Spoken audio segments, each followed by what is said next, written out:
कथा कहती है, सुंदर नर्मदा पुराण की कथा कहती है, 108 ईंट की खोड़ से, ईंट के टुकड़े से जब सोना धोबन की फेरी पूर्ण हुई, जैसी पूर्ण होती है, सोना धोबन अपना पल्लू पसार के प्रणाम जैसी करती है।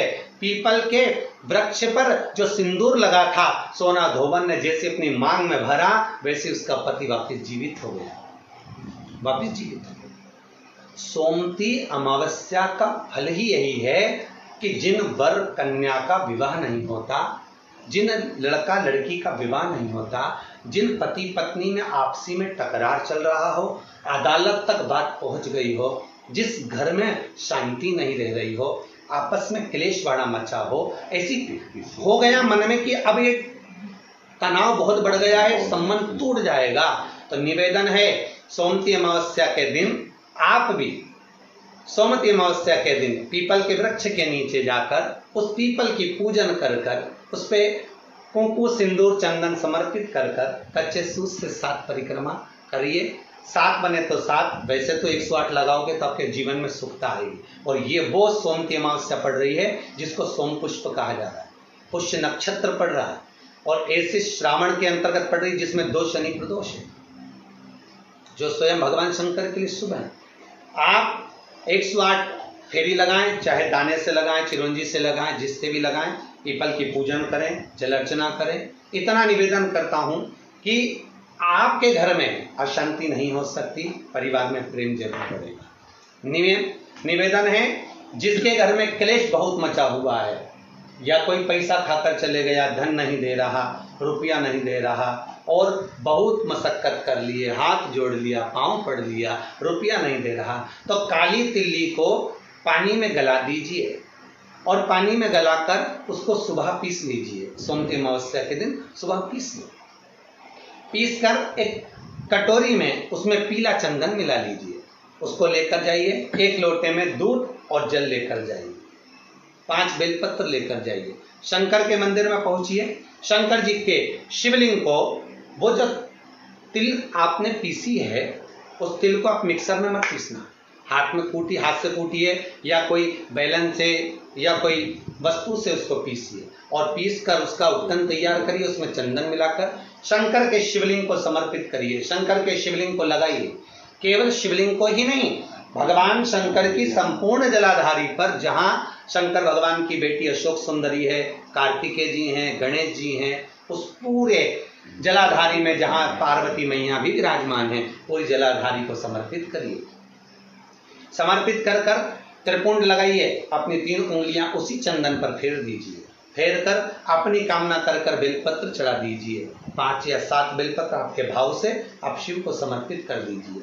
समर्पित कर कर हाथ में कलश लेकर, दूध और जल मिला हुआ पात्र लेकर शंकर को समर्पित करिए, और बाबा भोलेनाथ से विनती करिए कि जिस व्यक्ति ने हमारा धन खाया है, जिस व्यक्ति ने पैसा रख लिया, या कोई लेकर चले गया, या कोई ऐसा काम हो गया कि वो धन आ ही नहीं रहा है, बहुत तकलीफ में है, तो बाबा से विनती करो। मुझे पूरी उम्मीद है कि सोमती अमावस्या इस बार आप जो कर रहे हैं, अगली सोमती अमावस्या जब आएगी, इतनी प्रसन्न चित्त में आप ये पूजन करेंगे, वापिस करेंगे, और पूरे परिवार समेत करेंगे। जब आपका धन आ जाएगा, वैभव हो जाएगा, तो आप वापिस उसको धारण करेंगे।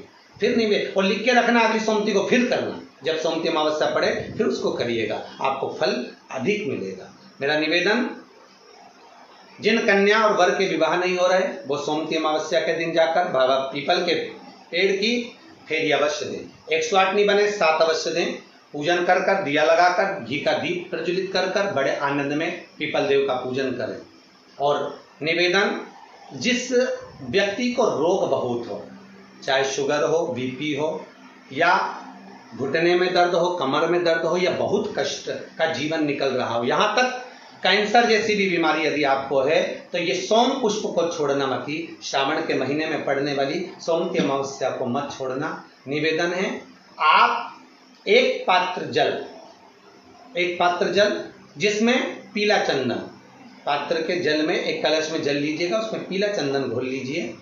पीला चंदन घोलकर उसमें थोड़ी सी काली मिर्ची पीस कर मिला लीजिए, काली मिर्ची को पीस कर डाल दीजिए, और उसमें 7 बेलपत्र उसके अंदर डाल दीजिए। 7 बेलपत्र के साथ में 7 वृक्ष के पत्ते कोई भी वृक्ष जो आपके पास में हो, 7 वृक्ष के पत्ते उस कलश में डाल दीजिए। घर से निकलते समय पूरे घर का भ्रमण करते हुए जिस व्यक्ति को रोग बहुत है उस व्यक्ति का स्पर्श कराते हुए वो जल शंकर भगवान के ऊपर समर्पित कर कर, थोड़ा सा जल बचाकर, पत्तियां सब शिव जी को चढ़ाकर, थोड़ा सा जल बचाकर शंकर की देहली पर चढ़ा दीजिए। शंकर की चौखट पर, भगवान शंकर के शिवलिंग की चौखट पर समर्पित करें। शिवलिंग की चौखट पर समर्पित कर कर उसी जल जो आपने देहली पर चढ़ाया है उसी जल का भाग थोड़ा सा कटोरी में 1 चम्मच के बराबर लेकर आइए। जो व्यक्ति बीमार है उसके शरीर पर उसको छींटा दीजिए। 3 बार छींटा देना है, सुबह, दोपहर और शाम। उसके बाद में बाबा विश्वनाथ से प्रार्थना करिए। शाम के समय घर के बाहर एक घी का दिया अवश्य लगाइए। मुझे पूर्ण उम्मीद है सोमती अमावस्या श्रावण के महीने की रोग मुक्त करेगी, अधिक फल आपको प्रदान करेगी, सुख का अनुभव कराएगी, आपके जीवन का कल्याण करेगी। और निवेदन, सोमती अमावस्या हमारे जीवन को फलित करने वाली, सुख देने वाली, आनंद देने वाली, हम उसका लाभ अवश्य लें। जो बच्चे पढ़ने में कमजोर है या कोई विद्या के लिए किसी एग्जाम में बैठ रहे हैं, गवर्नमेंट के एग्जाम में बैठ रहे हैं और बच्चे उस एग्जाम में पास नहीं हो पा रहे हैं या निकल नहीं पा रहे हैं, या कोई टीचिंग के लिए, बैंकिंग के लिए आप अप्लाई कर रहे हो, नहीं हो रहा है, निवेदन है सोमती अमावस्या कल पड़ रही है, 2 स्वस्तिक आपको बनाना है। कितने स्वस्तिक बनाना है? 2 स्वस्तिक। एक स्वस्तिक कुंकू का पीपल के पेड़ पर बनाना है आपको। पीपल के पेड़ पर बनाने के बाद में जमीन पर, भूमि पर एक घी का दिया लगाना है। दूसरा स्वस्तिक शंकर के मंदिर की चौखट पर आपको बनाना है, किसी भी एक साइड में, चाहे राइट में बना लें चाहे लेफ्ट में बना लें। शंकर के मंदिर पर जो स्वस्तिक बनाओगे वो पहले पीपल के वृक्ष के बनाना है। पीपल के वृक्ष के बनाने के बाद में शंकर के मंदिर में शाम के समय आप जाकर स्वस्तिक बना सकते हैं। दोपहर से लेकर शाम तक कभी भी स्वस्तिक बनाएं और एक घी का दिया वहां रखा है। बस इतना याद रखना, पीपल के पेड़ के नीचे जो स्वस्तिक बनाओगे वहां जो घी का दिया लगेगा उसमें गोल बत्ती लगेगी, फूल बत्ती लगेगी। शिव मंदिर की चौखट पर जो दिया लगाओगे उसमें 2 बत्ती लगेगी, लंबी वाली, लंबी बत्ती 2 लगेगी घी की।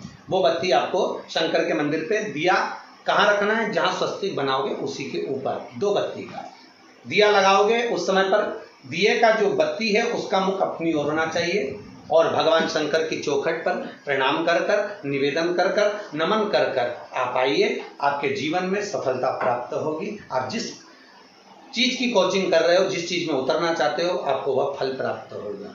सभी